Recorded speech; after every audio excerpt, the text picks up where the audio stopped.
Hey, hola a todos, bienvenidos a Grace Church en español. Para nosotros es un placer poder estar el día de hoy con ustedes, poder compartir la palabra juntos, poder adorar juntos. Y hoy llegamos al último día de nuestra serie Vidas de Fe. Por las últimas cinco semanas hemos estado viendo la vida de personajes que no son muy conocidos en la Biblia, pero que a través de su vida mostraron una vida llena de Dios. Hoy vamos a estudiar el personaje de Esteban. Entonces ahorita Robbie nos va a presentar a Esteban y después de eso vamos a poder responder en adoración todos juntos. Acompáñenos. Vamos a orar. Señor, te damos gracias por esa oportunidad que nosotros podemos venir delante de ti, delante de tu palabra, y pedimos ahora que tú haces tu enseñanza clara a cada uno de nosotros. Yo pido que tú me quites de este lugar para que tú puedas hablar directamente a cada persona que está escuchando tu palabra ahora. Es en el nombre de Jesús que oramos. Amén. Pues muy buenos a todos. Para los que no me conocen, me llamo Robbie. Yo sirvo como el pastor de Grace Church en español aquí en Greenville, Carolina del Sur. Es un privilegio para mí poder compartir la palabra hoy. Me imagino que se han dado cuenta que ya tengo varias semanas de no estar enseñando. Y una de las razones es porque nosotros creemos en una pluralidad de liderazgo en nuestra iglesia. Y eso incluye la enseñanza. Entonces ustedes han tenido la oportunidad de escuchar de otros, que no solamente mi voz, sino las voces de otras personas, Brandon y Gerson y Caleb y Luis y Cristian. Y en realidad eso es una gracia que Dios nos ha dado y ha traído otros maestros a la iglesia que pueden también compartir la palabra de Dios con nosotros como su cuerpo, como su iglesia. Entonces hoy voy a estar terminando esta serie de vidas de fe. Y la otra semana vamos a estar empezando una nueva serie de 2 Corintios. Estoy muy emocionado por esta serie, especialmente porque creo que va a ser de mucho beneficio para nuestra congregación durante este tiempo que estamos viviendo ahora mismo. Entonces, para empezar, pueden ir en sus Biblias a Hechos capítulo 6. Hechos capítulo 6, donde vamos a estar estudiando la vida de Esteban. Es interesante porque Esteban es una persona que yo siempre he visto como un héroe de la fe. No sé si ustedes saben, pero recién sacaron un documental sobre los Chicago Bulls, el equipo de básquet de los Chicago Bulls de los 90. Y ha sido muy interesante para mí porque yo crecí en los 90 jugando básquetbol y esos eran mis héroes. Michael Jordan, Scottie Pippen, yo quería ser como ellos. Entonces, cuando estoy viendo el documental, realmente me trae muchos recuerdos de cómo yo anhelaba ser como ellos, cómo ellos eran mis héroes. Y cuando nosotros hablamos de la fe cristiana, cuando hablamos de vidas de fe, todos esos personajes que hemos visto ahora deben ser como los héroes de básquet eran para mí. Realmente personas que deberíamos de querer imitar, pero no solamente imitar en sus vidas como ejemplos, pero también en su fe en Dios. Y entonces hoy vamos a ver la persona de Esteban. Y mientras que van ahí, quiero leerles el primer versículo para darnos un poco de contexto sobre este héroe de la fe y la situación que él en realidad va a ser la resolución a la situación y también va a ser utilizado por Dios para empujar la misión de la iglesia y sacar los cristianos de Jerusalén eventualmente. Dice así, versículo 1 de Hechos capítulo 6.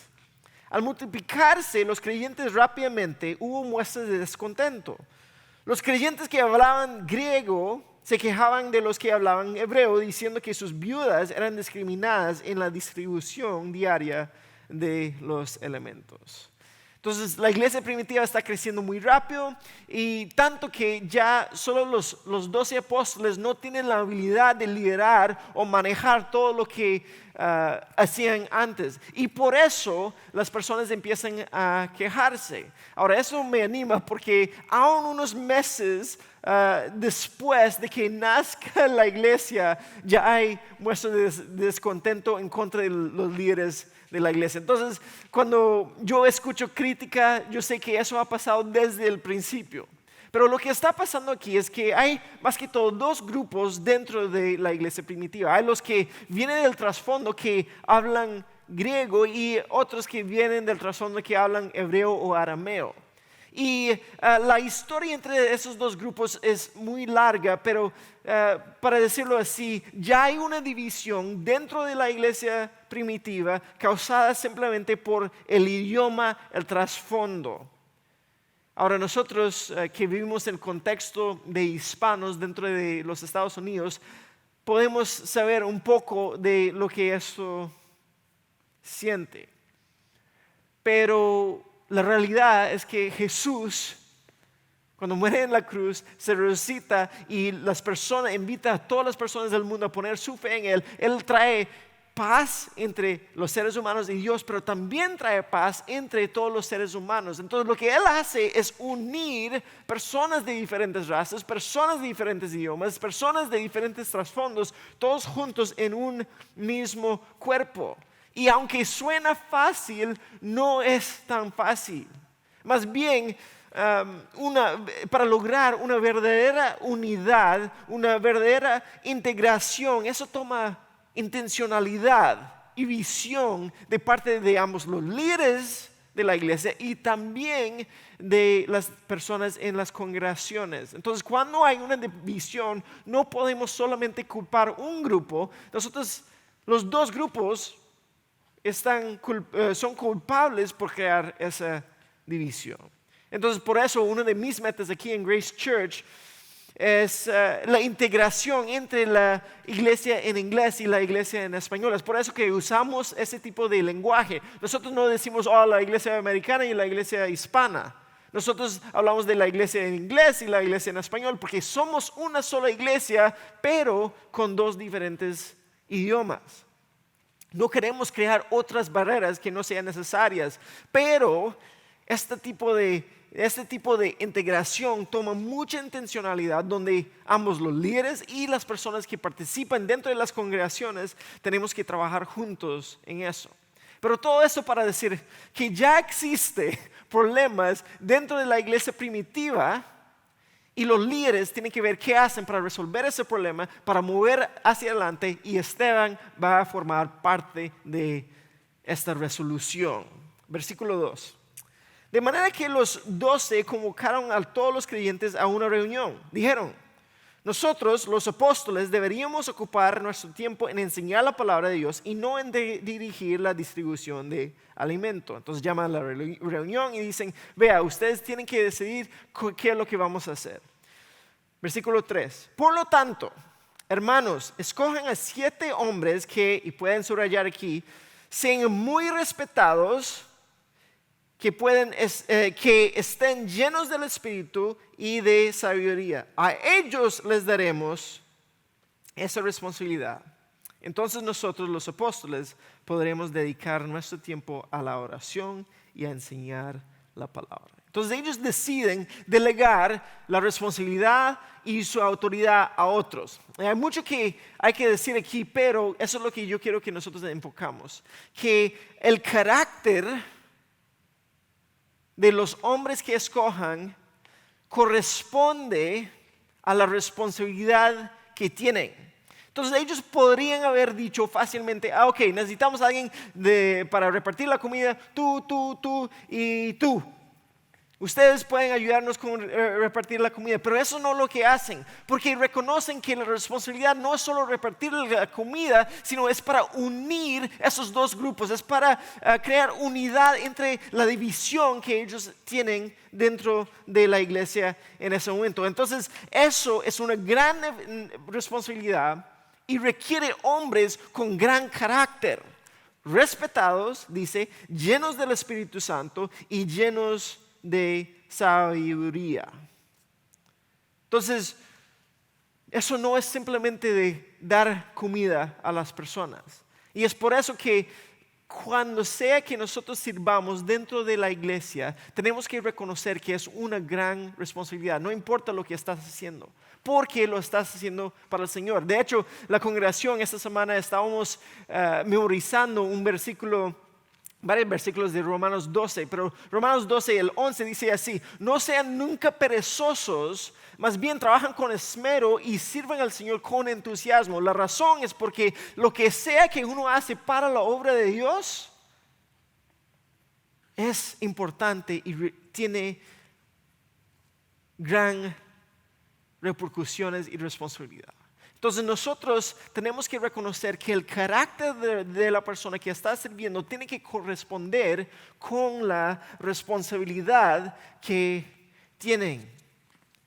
Y muchas veces el carácter de las personas no corresponde con la responsabilidad que ellos tienen.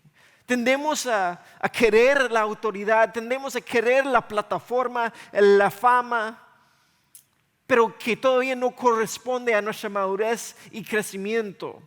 Y cuando eso pasa, cuando nuestro carácter es muy bajo y nuestra responsabilidad es muy alto, entonces va a terminar en un desastre. Lo que muchas veces nosotros vemos aún dentro de las iglesias. Muchas personas van a terminar heridas. Y es porque simplemente nuestro carácter no corresponde con la responsabilidad que estamos tratando de lograr.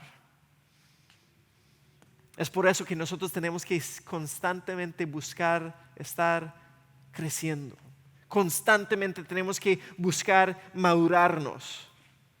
Especialmente si nos sigue llegando responsabilidades y oportunidades que tal vez son más altas que nuestros caracteres y lo que hemos crecido y lo que hemos madurado. Cuando yo veo para atrás y veo el hombre con quien se casó mi esposa, bueno, el muchacho con quien se casó mi esposa, yo digo, wow, qué inmaduro. Y tal vez ella todavía dice eso. Pero yo tenía que llegar a ese matrimonio y decidir que yo voy a crecer, yo voy a madurarme para poder aún liderar a mi esposa. Tuve que crecer, aunque lentamente tuve que crecer. O toda persona cuando tiene su primer hijo o su primera hija, ve a ese bebé en sus brazos y dice, ¿cómo es que yo voy a poder criar a ese bebé? Y tenemos que crecer para poder tomar responsabilidad sobre la vida de ese bebé. Y lo triste es que veo muchas personas que eviten las responsabilidades que tienen, pero sí quieren la autoridad y sí quieren la plataforma.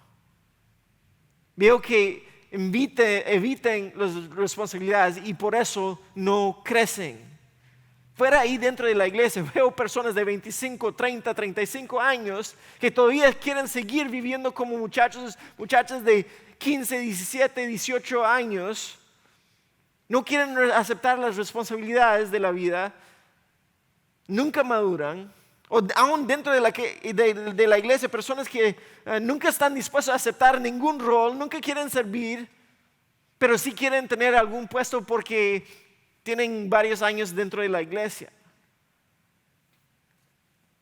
Pero en realidad no quieren el compromiso, no quieren la responsabilidad.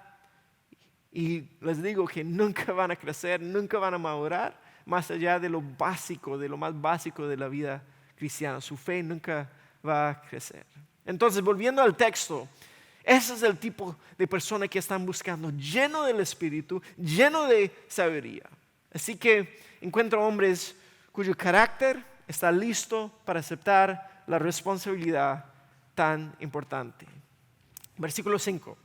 A todos les gustó la idea y eligieron a Esteban. Y aquí el autor dice algo específico a Esteban. Un hombre, una vez más la palabra, lleno de fe y del Espíritu Santo. A Felipe, a Prócoro, a Nicanor, a Timón, a Parmenas y a Nicolás de Antioquía, quien anteriormente se había convertido a la fe judía. O sea, él era un gentil que se convirtió a ser judío y ahora es cristiano.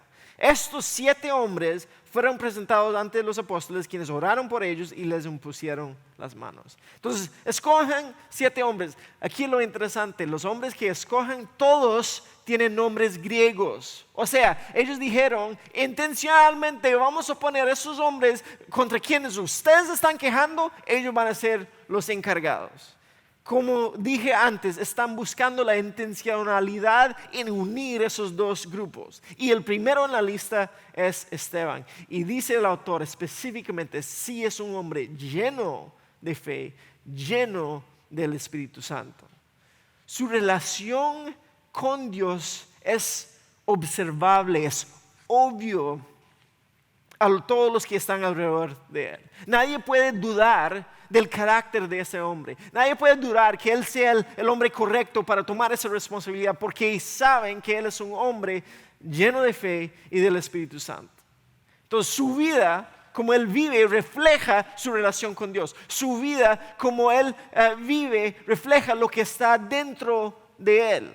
El fruto de su vida da confianza a la gente para escogerle, para tomar esta responsabilidad. Y entonces aquí les propongo una pregunta que yo mismo me he estado haciendo toda la semana. Si yo vivo, si tú vives de tal manera que las personas pueden observar que eres una persona llena de fe y llena del Espíritu Santo. Porque muchas veces, como la gente nos ve, como la gente nos observa, eso depende de donde nosotros invertimos nuestro tiempo, nuestra energía y nuestros recursos. Si yo invierto todo mi tiempo en mi negocio, la gente va a decir, es un hombre de negocios. Si una mujer invierte todo su tiempo en cuidar a su familia y limpiar su casa y mantener un hogar muy bonito, van a decir, esa es una mujer que hace un buen trabajo en la casa. Si somos personas que estamos más enfocados en cómo nos vemos en nuestros cuerpos o el deporte o lo que sea, van a decir, esa persona sí es deportista. ¿Por qué? Porque es ahí donde nosotros estamos invirtiendo todo nuestro tiempo y energía y recursos, y entonces eso es lo que la gente ve. Pero la pregunta es si nosotros seguimos a Cristo, si la gente puede observar y puede ver si somos personas que invertimos en nuestro crecimiento espiritual, invertimos en Dios. Y muchas veces yo creo que es en tiempos los que estamos viviendo, en tiempo donde en realidad hay muchas cosas que no estamos entendiendo, tiempo de coronavirus. Creo que es aquí donde realmente se revela qué es lo que hay adentro de nosotros. Idealmente yo diría incluso que Dios nos pone en posiciones donde nuestra fe y la constancia tiene que seguir creciendo. Las dificultades alrededor de nosotros revela qué es lo que realmente está pasando dentro de nosotros. Y donde nosotros ponemos nuestra esperanza en todas las otras cosas, esas cosas nunca te van a ayudar a largo plazo a crecer como es necesario, a madurarse como es necesario. Es muy interesante, ha sido muy interesante para mí ver que durante ese tiempo hay personas que han acercado a la iglesia y hay personas que han alejado de la iglesia. Aunque antes de todo lo que ha pasado, estaban aquí los dos grupos dentro de la iglesia todos los domingos, pero ahora que no tienen que venir, que no tienen que conectarse tanto, hay unos que se están desconectando, hay otros que se están conectando más. Y uno ve dónde está puesto realmente su fe. Por eso, otro de los versículos que tuvimos que memorizar en Santiago 1, Santiago está diciendo, cuando tengan que enfrentar todo tipo de dificultades, considérenlo como un tiempo de alegrarse mucho. Porque ustedes saben que siempre que se pone a prueba la fe, la constancia tiene una oportunidad de crecer, pero también significa que hay oportunidad de crecer. Pero es por eso que él dice, así que dejen que crezca, pues cuando la constancia se haya desarrollado plenamente, serán perfectos y completos y no les faltará nada. Entonces, eso es justo lo que estamos viendo en la historia de Esteban ahora. Él tiene el carácter de él adentro, él se ha desarrollado, se ha madurado, ha puesto su fe en Cristo de tal manera que está lleno del Espíritu, está lleno de gracia, está lleno de poder, está lleno de fe. Y ahora va a topar problemas, dificultades que va a demostrar que él sí de verdad está lleno de Dios. La pregunta es cómo nosotros reaccionamos a esas dificultades. Seguimos poniendo nuestra fe en las cosas que tal vez no va a aguantar y así no crecemos. ¿O vamos a poner nuestra fe en Dios que nos ayuda, que nos llena, que nos ayuda a crecer? Versículo 8. Esteban, una vez más, un hombre lleno de la gracia y del poder de Dios, hacía señales, milagros asombrosos entre la gente. Cierto día, unos hombres de la sinagoga de los esclavos liberados, así la llamaban, comenzaron a debatir con él. Eran judíos de Cirene, Alejandría, Cilicia y de la provincia de Asia. Ninguno de ellos podía hacerle frente a la sabiduría y al espíritu con que hablaba Esteban. Entonces, una vez más, es obvio que él tiene una relación con Dios. Y por eso ellos están en contra de él.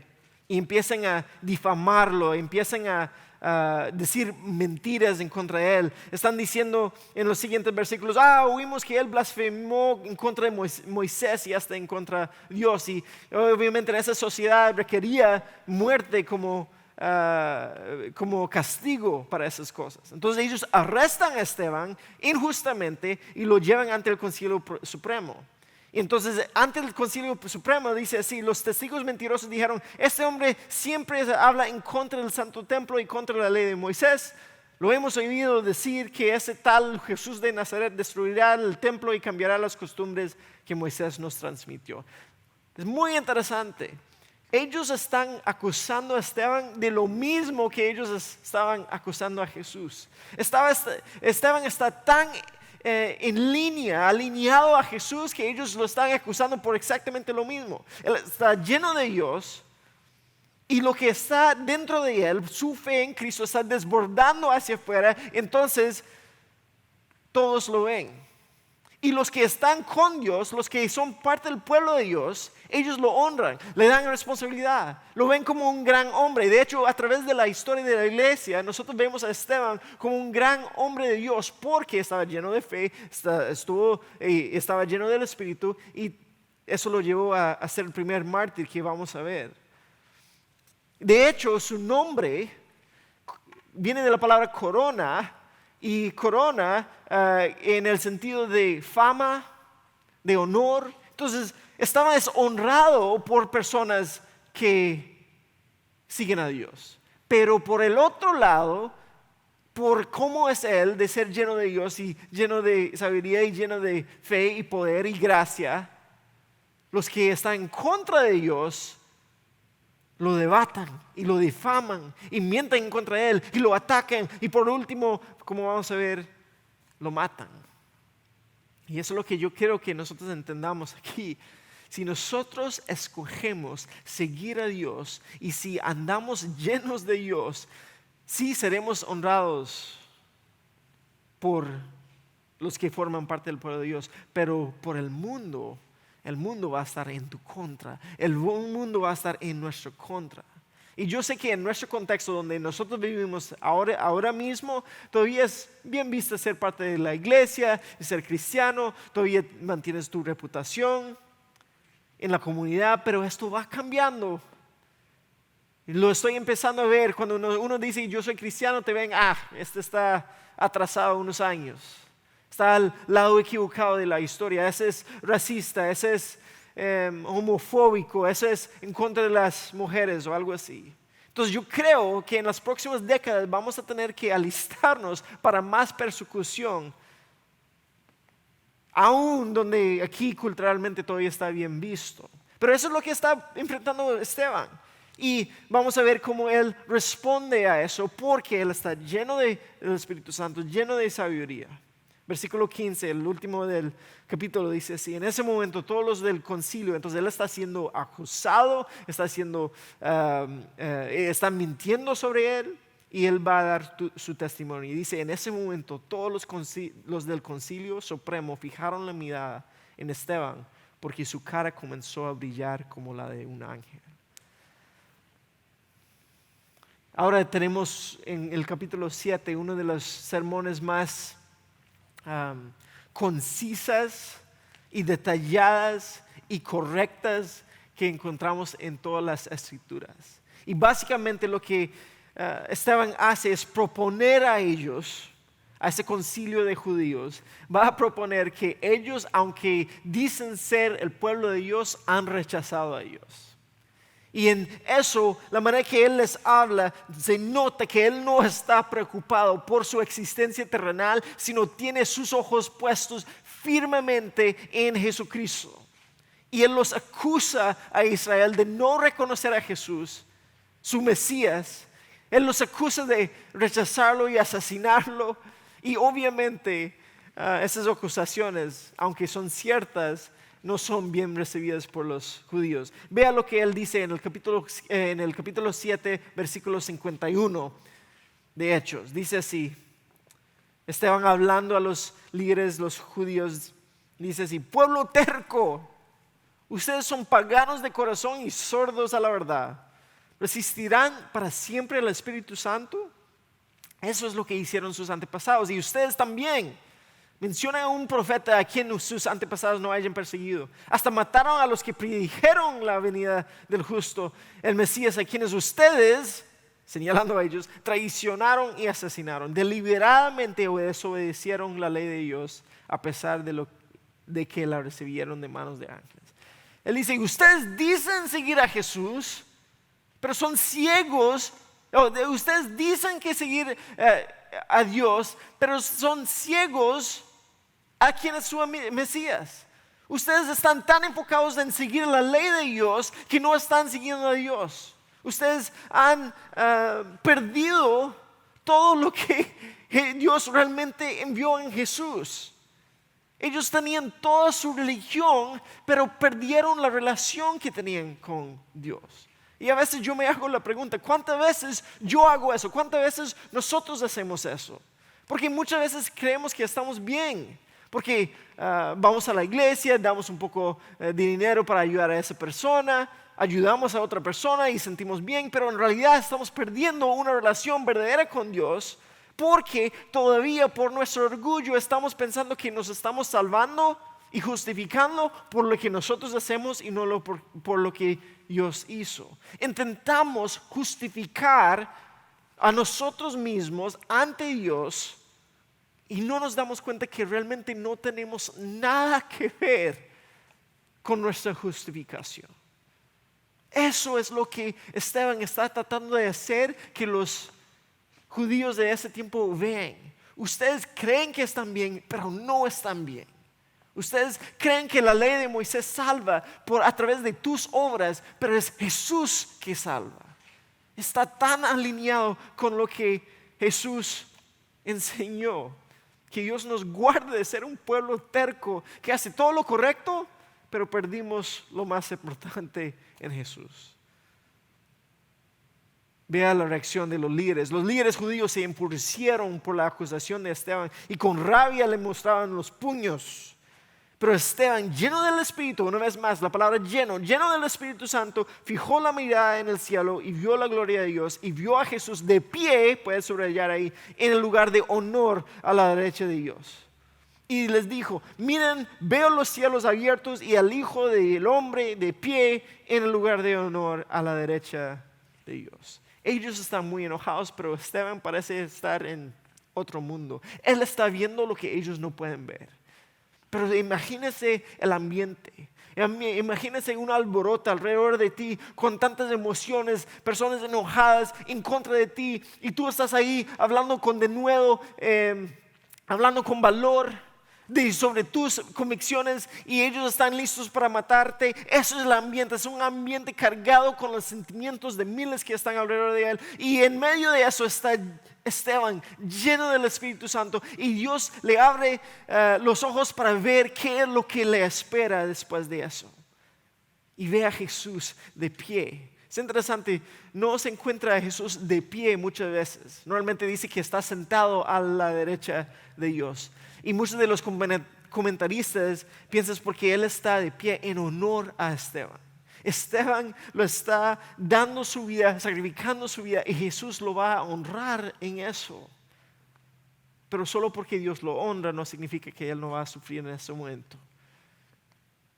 Entonces, versículo 57, ellos se taparon los oídos con las manos y empezaron a gritar como niños. La, no quieren escuchar lo que está diciendo, así de necios, así de tercos. Se lanzaron sobre él, lo arrastraron fuera de la ciudad y comenzaron a apedrearlo. Sus acusadores se quitaron las túnicas y las pusieron a los pies de un joven que se llamaba Saulo, y obviamente sabemos qué es lo que Dios hizo en la vida de Saulo después. Pero mientras lo apedreaban, Esteban oró: Señor Jesús, recibe mi espíritu. Cayó de rodillas gritando: Señor, no los culpes por este pecado. Dicho esto, murió. Esteban no busca venganza, él no busca tener la razón. Más bien él ora por ellos y muere pidiendo perdón por ellos. Sus últimas palabras, sus últimas acciones, todos fueron alineados con lo que Jesús también hizo. Esteban, lleno de gracia, lleno de poder, lleno de fe, lleno del Espíritu Santo, honrado por los seguidores de Cristo, honrado por Dios mismo, ahora sufre y muere a las manos de los enemigos de Dios. Como dije anteriormente, es interesante porque todas las vidas de fe que hemos visto hasta ahora han terminado bien, pero aquí, a la perspectiva humana, la vida de Esteban termina en tragedia. Pero aún en su muerte, él está enfocado en Jesús, él está alineado con Jesús y perdonando a los otros por sus pecados. Pero es porque sus ojos están puestos en el más allá, y él se ha vaciado de sí mismo tanto que está lleno de Dios y lleno del Espíritu Santo. Me recuerda del versículo en Colosenses 3, 2 y 3, escrito por Pablo. Yo no sé si él estaba en ese momento, pero él dice: pongan la mirada en las cosas de arriba, no en las de la tierra, porque han muerto y su vida está escondida con Cristo en Dios. Eso es lo que estaba viviendo y eso es cómo estaba muriendo. Entonces la vida de Esteban, y aún más allá, la muerte de Esteban, debe ser un ejemplo de cómo cada uno de nosotros deberíamos de esforzarnos por vivir, comprometidos con el Señor aún frente a la muerte, fiel para predicar el evangelio con valor, con coraje, conocedor de la verdad de Dios y dispuesto a ser usado por Dios para su plan y su propósito, no importando lo que pasa. Pero todo eso viene de tener una posición y una postura delante de Dios en humildad que deja que Él nos llene con su espíritu. Y tal vez esa es la idea grande que quiero que capten para terminar. Una persona que vive una vida de fe está lleno de Dios y vacío de sí mismo. Una persona que vive una vida de fe está lleno de Dios, pero vacío de sí mismo. Cuando yo pienso en eso, pienso en una imagen. Aquí yo tengo un vaso, pero si pongo el vaso boca abajo, no sirve. Y muchas veces eso es como nosotros vivimos nuestras vidas, solo enfocados en nosotros. Entonces tenemos nuestra vida y empezamos a llenarlo con cosas que creemos que eso es lo que nos va a hacer sentir llenos. Entonces lo llenamos con cosas buenas y como cosas malas. Lo llenamos con hobbies, con diversión, con familia. Lo llenamos con el trabajo, lo llenamos con adicciones, lo llenamos con comida, con sexo, con lo que sea. Lo llenamos con cosas que pensamos que eso es lo que nos va a hacer sentir lleno, pero en realidad no lo es. Pero si tenemos esa postura de boca abajo delante de Dios, ni dejamos que Él nos llene. Pero si venimos delante de Él, ponemos nuestra fe en Cristo, cambiamos nuestra postura y posición delante de Él, vaciamos todo lo que está adentro y decimos: Dios, lléname con tu espíritu, lléname con fe, lléname con gracia, lléname con poder. Ahí es cuando empezamos a vivir de verdad una vida de fe. Y ahí es cuando empezamos a de verdad servir como un vaso, como el propósito del vaso. Y Él empieza a llenarnos tanto que nos llena y empezamos a desbordar de tal manera que empezamos a impactar a todos los que están alrededor de nosotros. Y por fin empezamos a cumplir con el propósito y la misión y la visión que Él nos ha dado como creyentes en Él. Entonces nosotros tenemos que vaciarnos de nosotros mismos para estar en una posición para que Dios nos puede llenar. Nos morimos al antiguo yo, me vacío de mí mismo y digo, Dios, lléname con tu gracia, con tu poder, con tu espíritu, con tu sabiduría. Nos vaciamos de nosotros mismos y nos llenamos de Dios. Entonces, al ver toda esta serie, Esteban y aún todos los que hemos estudiado, no importa su trasfondo, no importa su género, no importa sus imperfecciones, Dios los usa para mover su misión y su reino hacia adelante. Y entonces, cuando nosotros nos disponemos a ser llenos por Dios, tenemos la oportunidad de participar en su reino y su misión. No significa simplemente ser pastor o misionero o algo así, sino en cada aspecto de nuestras vidas, Él nos da el valor de representar lo que Él está haciendo dentro de nosotros y lo podemos representar al mundo y los que están afuera. Pero tenemos que ser como ellos, personas dispuestas de vaciarse a sí mismos para ser llenos de Él. Rahab, ella pudo desligarse de su pueblo. Naamán pudo humillarse delante de los mandamientos de Dios. Esdras pudo esforzarse para reconstruir su pueblo, aún siendo parte del corte del rey. Él no tenía que hacer eso. Lidia pudo utilizar muchos de sus recursos para la misión de Dios.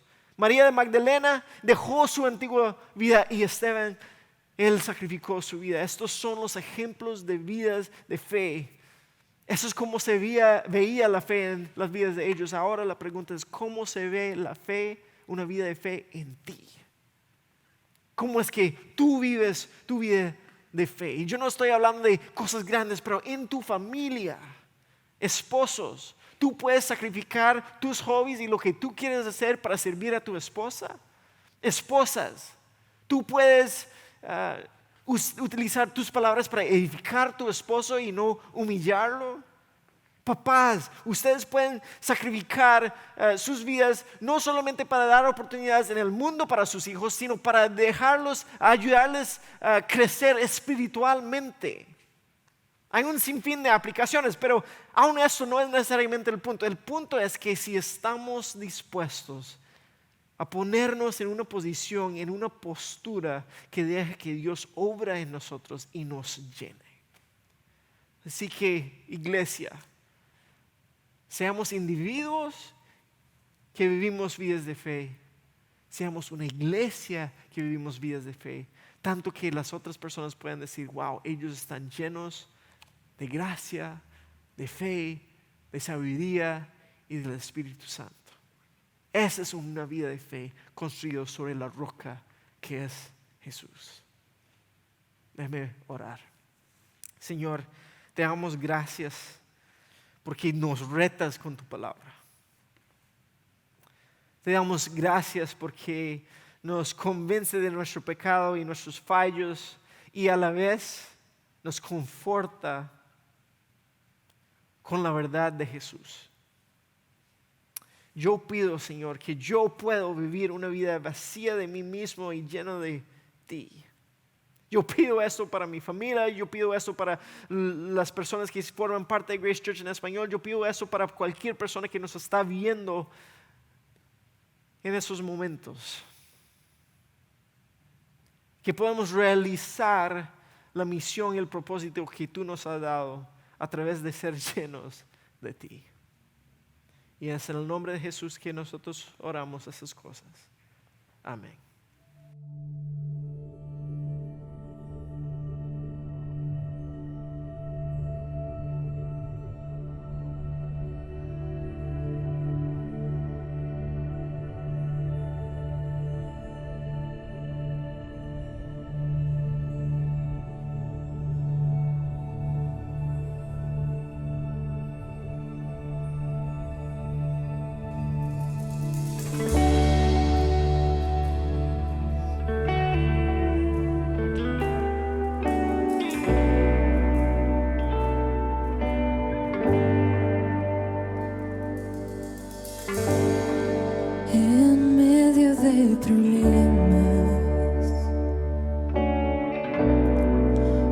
Ya no puedo más.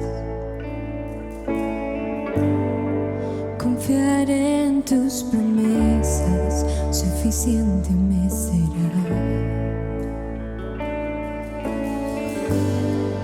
En medio de este caos,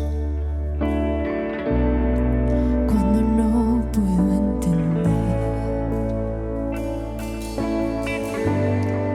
buscaré en ti refugio y seguro estaré. Mi Salvador por siempre, no temeré, tú estás conmigo, no fallarás, en ti confío, mi esperanza solo en ti.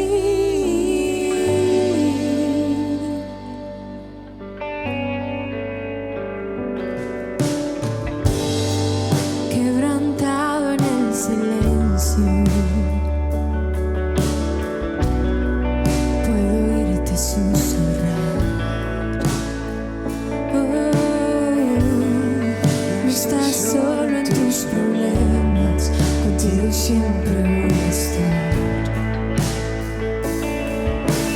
Mi Salvador por siempre, no temeré, tú estás conmigo, no fallarás, en ti confío, mi esperanza solo en ti.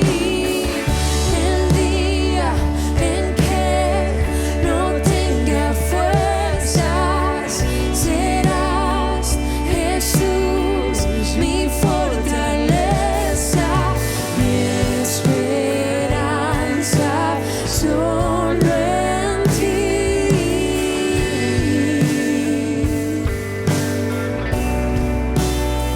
Solo en ti, Jesús. Al débil fortalecerás y me sustentarás cuando no pueda más. La cruz me llama a confiar, tu amor es sin igual, siempre me saciarás. Al débil fortalecerás y me sustentarás cuando no pueda más. La cruz me llama a confiar, tu amor es sin igual, siempre me saciarás.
Sigamos cantando esto juntos.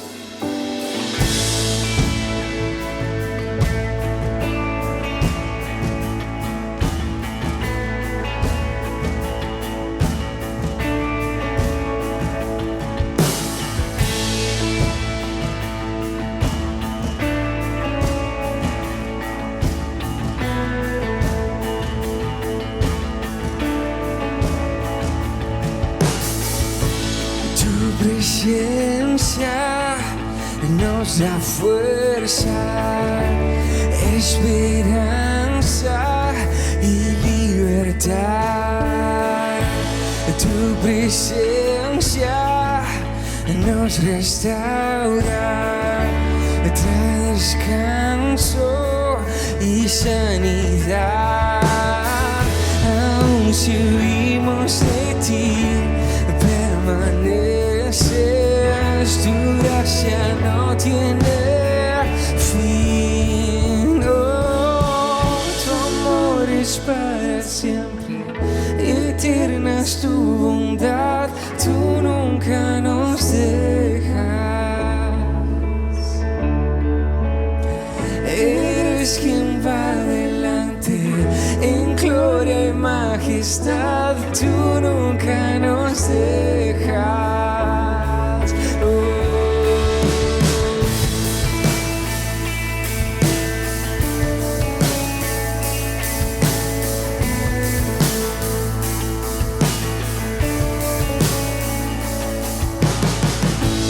Tu presencia poderosa trae calma en tempestad.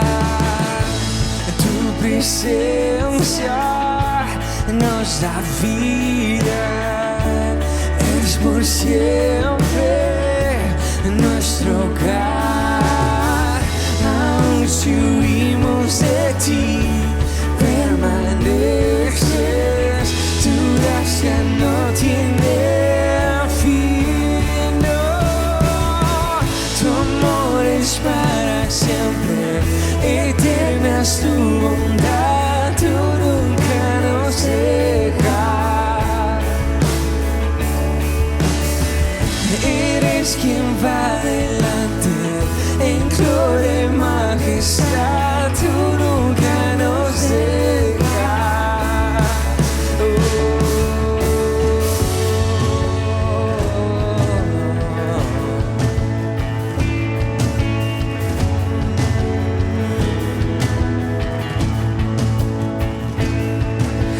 Tú nos guiarás, nunca nos fallarás. En ti confiamos, vas a nuestro lado. Tú nos guiarás, nunca nos fallarás. En ti confiamos, vas a nuestro lado.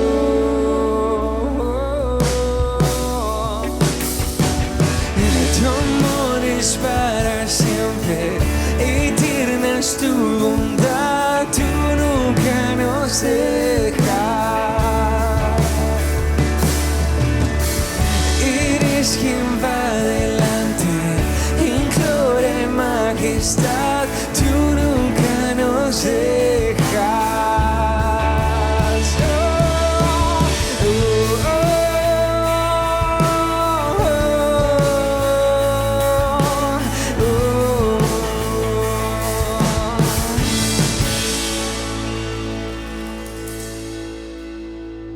Qué gran enseñanza la que acabamos de recibir y qué personaje con el que pudimos clausurar esta serie. Y cómo podemos aprender de Esteban que sus acciones y la forma en cómo él vivía representaba a Cristo. Pero una de las partes que más me impactó es la frase que decía Robbie, que una persona que vive una vida de fe está llena de Dios y vacía de sí mismo. Y yo los invito a que esta semana meditemos en eso. ¿Dónde estamos nosotros? ¿Cómo vivimos nosotros nuestra propia vida? ¿Vivimos una vida llena de nosotros mismos y vacía de Dios? ¿O vivimos una vida llena de Dios y vacía de nosotros mismos? Y si vivimos una vida llena de nosotros mismos, entonces ¿qué tenemos que hacer para movernos hacia la dirección y vaciarnos nosotros y dejar que Dios nos llene. Entonces, esto es una buena reflexión para que podamos pensar y meditar esta semana. Muchas gracias por estar el día de hoy con nosotros y por acompañarnos.